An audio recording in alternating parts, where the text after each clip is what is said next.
माननीय योगीनाथ जी का जो भाषण है उसमें उन्होंने सीधे सीधे कहा है कि समाजवाद सबसे बड़ा पाखंड है। ये देश समाजवाद से नहीं बल्कि रामराज से चलेगा। अब रामराज बुलडोजर के आधार पर चलेगा। साथियों, एक बड़ी चौंकाने वाली खबर मैंने आज अखबारों में पढ़ी है। वो ये कि उत्तर प्रदेश जैसे बड़े राज्य के मुख्यमंत्री माननीय योगीनाथ जी का कल विधानसभा में जो भाषण है, वो भाषण एक चौंकाने वाला भाषण है, जिसमें उन्होंने नेता प्रतिपक्ष के सवालों के जवाब दिए हैं। और वो ऐसे जवाब हैं कि इस देश के हर बुद्धिजीवी, हर व्यक्ति को, चाहे वो जिस पद पर है, उसे जरूर गंभीरता से लेना चाहिए। माननीय योगीनाथ जी का जो भाषण है उसमें उन्होंने सीधे सीधे कहा है कि समाजवाद सबसे बड़ा पाखंड है। ये देश समाजवाद से नहीं बल्कि रामराज से चलेगा। प्रदेश की बात नहीं की उन्होंने देश की बात की है कि रामराज से चलेगा। उन्होंने कहा है कि समाजवाद सबसे बड़ा पाखंड है। उत्तर प्रदेश समाजवाद की नहीं बल्कि रामराज की धरती है।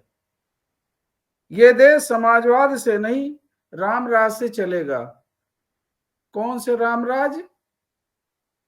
जो रामचरितमानस सभी ग्रंथों में वर्ण व्यवस्था, जाति व्यवस्था, ऊंच नीच, छुआछूत, ये जो व्यवस्था है, इस आधार पे ऐसे रामराज से चलेगा। मगर पहले का रामराज, जब रामचंद्र जी ने ऋषि,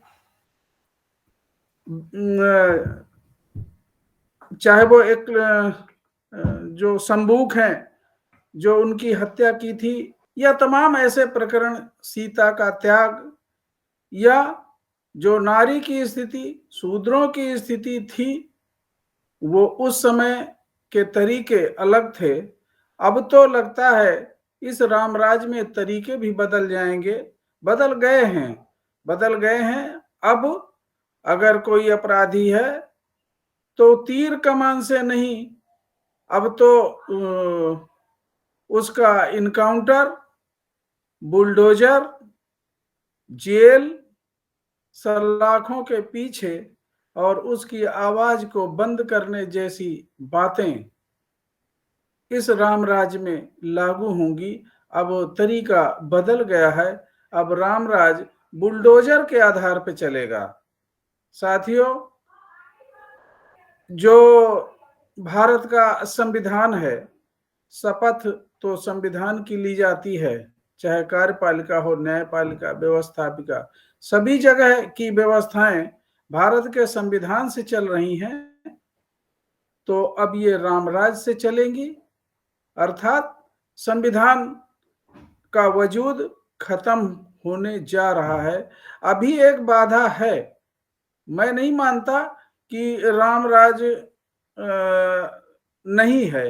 रामराज की व्यवस्था तो भारतीय समाज में पूर्ववत जारी है, पहले की तरह जारी है, मगर संविधान उसके पूर्ण रूप से लागू होने में संविधान, भारत का संविधान, उनके रास्ते का रोड़ा है। अब यह सरेआम विधानसभा में यह ऐलान करना कि अब देश जो है रामराज से चलेगा, तो ये बहुत बड़ी घोषणा है, बहुत बड़ा चैलेंज है। यद्यपि इनके चाहे आरएसएस के प्रमुख हो या तमाम नेता हैं, ये लगातार कह रहे हैं कि ये देश हिंदू राष्ट्र या राम राज के आधार पर चलेगा, लेकिन जो इस देश के मूल निवासी हैं, जो बहुजन समाज के लोग हैं, उनके कानों में जूं तक नहीं रेंग रही।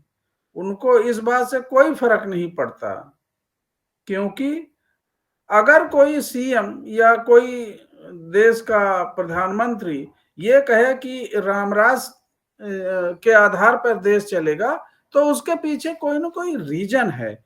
रीजन क्या है कि भारत के संविधान के आधार पे, लोकतंत्र के आधार पे जो सरकारें बनी हैं, वो चुनाव के आधार पे बनी हैं, उन्हें पूर्ण बहुमत मिला हुआ है, पूर्ण बहुमत की सरकारें हैं। पूर्ण बहुमत की सरकार तो कुछ भी कर सकती है, कुछ भी बोल सकती है, क्योंकि उसके पास लोग हैं, उसके पास प्रतिनिधि हैं, चाहे मेंबर ऑफ पार्लियामेंट हैं, चाहे एमएलए हैं, वो कुछ भी कर सकते हैं, कुछ भी बदल सकते हैं।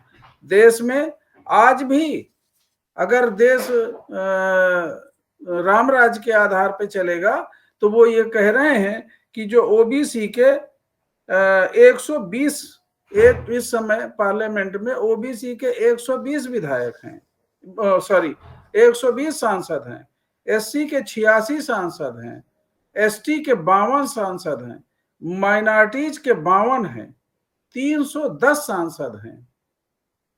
सरकार तो 275 के करीब से ही 250 के करीब से ही बन जाती है।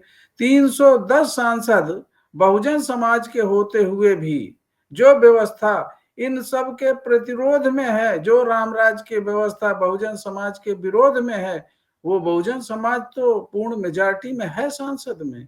अगर वो इसका कोई प्रतिरोध नहीं है, तो ये जितने भी प्रतिनिधि जीते हुए हैं बहुजन समाज के, इनकी रजामंदी से ये घोषणा हो रही है। ये चाहते हैं कि रामराज के आधार पे ये इस देश का शासन चले। ये 310 मेंबर ऑफ यही है कि इस देश के संविधान को ये भी नहीं मानते हैं, ये भी संविधान के बजाय रामराज के आधार पे, मनुस्मृति के आधार पर, ब्राह्मणवादी व्यवस्था के आधार पे सरकार को चलाना चाहते हैं। चल भी रहा है। जो आजकल हो रहा है, जिस तरह से